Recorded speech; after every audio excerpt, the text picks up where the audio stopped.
زندگی اللہ تعالیٰ کا بہت بڑا انعام ہے، لیکن اگر زندگی خاردار وادیوں کے نظر ہو جائے، لاؤبالی پن میں ساری گزر جائے، جذباتی سوچوں کی نظر ہو جائے، تو زندگی کے قیمتی اور زرخیز لمحات سارے ضائع ہو جاتے ہیں۔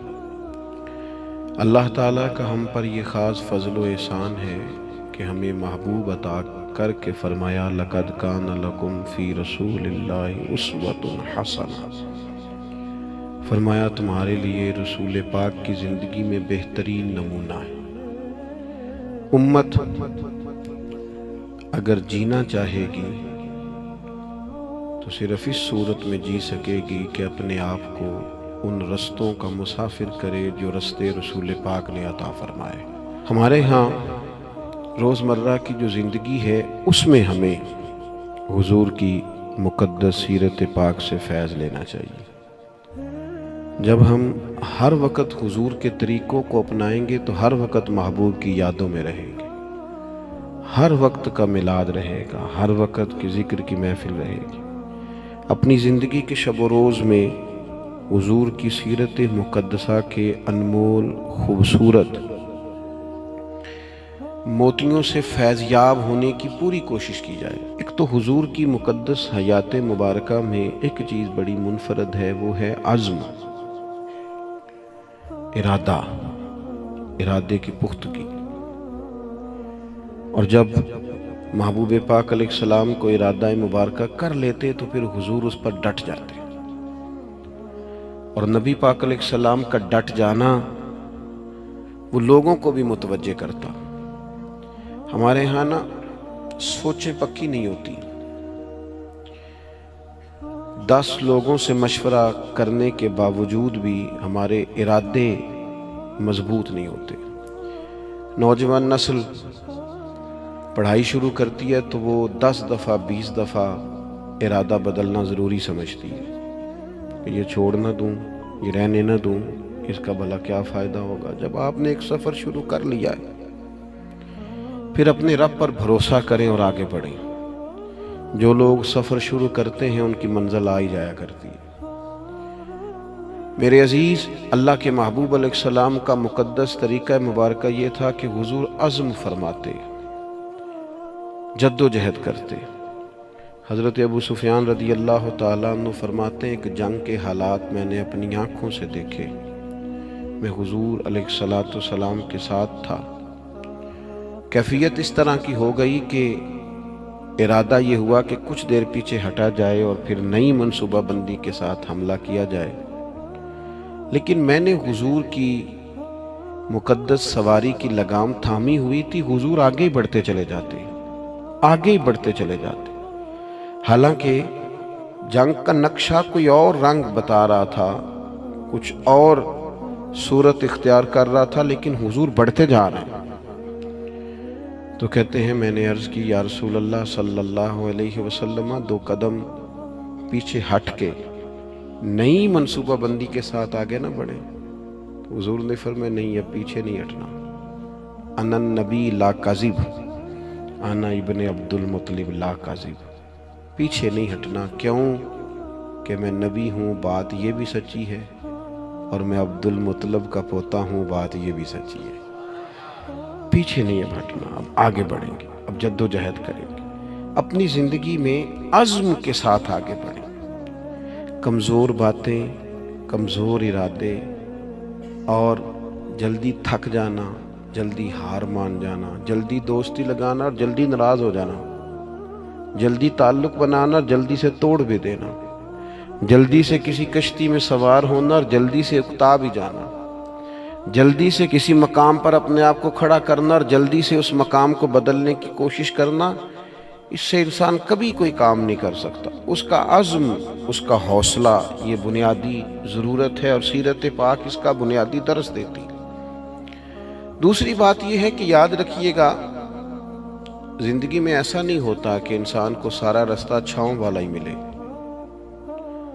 کچھ دن ایسے بھی آتے ہیں جن میں دن بھی لمبے ہوتے ہیں اور دھوپ بھی سخت ہوتی ہے، اور کبھی کبھی ان دنوں میں روزے بھی رکھنے ہوتے ہیں۔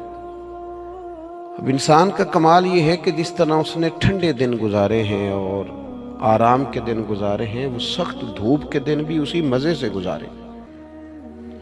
وہ بار بار اگر شکوہ کرے گا، بار بار اگر تکلیف اپنی بتائے گا، بار بار اپنے زخم دکھائے گا تو کمزور پڑے گا۔ جب آپ چلتے ہیں، بڑا آسان سفر ہو نا، بڑا ایزی سفر ہے، خیر اب تو بڑی جلدی لوگ تھک جاتے ہیں۔ ہم اپنے بزرگوں سے سنتے تھے کہ لوگ بحری جہاز کے ذریعے حج کرنے جاتے تھے تو 6 مہینوں میں لوٹ کے آتے تھے۔ اب جو حاجی عمرے والے جاتے ہیں نا، حج اور عمرے پہ، ان کے کپڑوں کی استری نہیں ٹوٹتی۔ غریب آدمی بھی جو حیثیت نہ بھی رکھتا ہو، وہ بھی ایئرپورٹ پہ جب جاتا ہے نا، عام دنوں میں تو بس پہ بھی لاہور چلا جائے گا، ایئرپورٹ پہ جاتے ہوئے گاڑی میں جاتا ہے، اور وہاں سے آپ فلائٹ میں بیٹھتے ہیں، 4 گھنٹے کی فلائٹ ہے، کھانا آپ کی ٹیبل پہ آتا ہے، پانی آپ کی ٹیبل پہ آتا ہے، نیچے اترتے ہیں، صاف ستھری جگہ ہے، اے سی لگا ہوا ہے، اگر تھوڑی دیر انتظار بھی کرنا ہے تو ایک اچھی جگہ، ویٹ کیا آپ نے، امیگریشن کے بعد آپ باہر نکلے تو آپ کی گاڑی موجود ہے، اور وہاں جا کے آپ کو بندوبست نہیں کرنا، کمرے آپ کے طے ہیں، ہوٹل کا ووچر آپ کی جیب میں ہے۔ ناراض نہ ہونا، اتنی سہولتیں ہیں پر بندے خوش کوئی نہیں، پھر بھی کوئی شکوہ، کوئی پریشانی، کوئی دکھ جس سے پوچھ لیں وہ پریشان ہے۔ اللہ جانے کی اس بات میں کیا ایسی خاص منظر سامنے آ گیا ہے۔ او خدا کے بندوں، ان لوگوں سے پوچھو جو بحری جہاز کا سفر کرتے، 8 دن جانے میں لگتے، 8 دن آنے میں لگتے، 6 مہینے کا سفر ہوتا، کیسی صحبتوں سے لوگ وہاں پہنچتے، پھر جا کے بعض لوگ اپنا کھاتے، اپنا پکاتے، لیکن وہ ذہنوں میں جلد بازی ہے، پریشانی ہے، جذباتیت ہے۔ وہ جو ایک قرار بندہ مومن کی شان ہے کہ یار دکھ آ ہی جاتا ہے، زندگی ہے، کبھی سر درد ہو ہی جاتا ہے، کبھی جہاں سے روز پیار ملتا ہے کبھی جھڑکیاں ملی جاتی ہیں، تو آ جاتے ہیں حالات اوپر نیچے، لیکن اس میں اتنا گھبرا جانا، لیکن دکھ آتے ہیں۔ حضور کی سیرت پاک کو آپ پڑھیں، بڑا وفا والا ساتھ دیا سیدہ خدیجہ الکبریٰ نے، لیکن وہ وصال کر گئیں۔ 1 سال محبوب نے اس سال کو غم کا سال کہا جب ان کا وصال ہوا، وہ پردہ فرما گئی۔ یہ ایک بڑا گہرا بظاہر صدمہ تھا، لیکن حضور نے کسی جگہ تبلیغ کو نہیں روکا، وہ سفر چلتا رہا۔ محبوب مدینہ طیبہ تشریف لائے، حضور علیہ السلام کے صاحبزادے محبوب کی گود میں وصال فرما گئے، اور پھر جب حضور مدینہ طیبہ آئے، بدر کے لیے جب حضور تشریف لے جا رہے تھے تو صاحبزادی شدید علیل تھیں جو حضرت عثمان غنی رضی اللہ تعالیٰ عنہ کے عقد مبارک میں تھی، لیکن حضور اسی حالت میں تشریف لے گئے اور جناب عثمان غنی سے کہا کہ آپ رکیے، بیٹی کی دیکھ بھال کیجیے۔ جب محبوب واپس آ رہے تھے نا، بدر کی فتح ہوئی، تاریخی فتح، لیکن اس فتح کے ساتھ ایک گہرا غم بھی شامل تھا، اس لیے کہ کریم واپس آئے تو حضرت عثمان غنی حضور کی صاحبزادی کو تدفین کر کے مزار میں اتار کر واپس آ رہے۔ یہ ایک گہرا صدمہ محبوب پاک کو بظاہر پھر دیکھنے کو ملا، لیکن سفر جاری ہے، تبلیغ جاری ہے، جہاد کا کام جاری ہے۔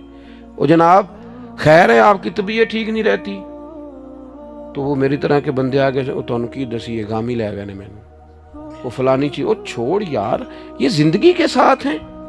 سکھ بھی تو بیان کرنا جو اللہ نے عطا فرمائے، آسانیوں کا بھی تو ذکر کرنا جو مالک نے دی ہیں، دکھ بھی آئی جاتے ہیں، دکھ قبول محمد بخشا راضی رہن پیارے، لیکن یہ کمزوری دکھانا اور کہنا جی مجھے دکھ لے گئے اور ہر وقت کی پریشانی، ساری زندگی تندرستی دیکھی اور ذرا بیماری آئی ہے تو اسے دماغ پہ سوار کر لینا، ذرا تکلیف آئی ہے تو اسے پوری طرح اپنے ذہن میں بسا لینا اور ساری تندرستی کو بھول ہی جانا اور معاذ اللہ مایوس باتیں کرنا، یہ حضور علیہ السلام کی مقدس سیرت پر چلنے والوں کا طریقہ نہیں ہے۔ حضور علیہ السلام نے یہ بدر کی بات کی، احد میں جو حضور کی مقدس کیفیت تھی نا، وہ بھی بڑا دل کو غمزدہ کرتی ہے۔ محبوب کے پیارے چچا شہید ہوئے حضرت امیر حمزہ، بڑا پیار تھا حضور کو حضرت عبداللہ سے، ان کا وصال ہوا۔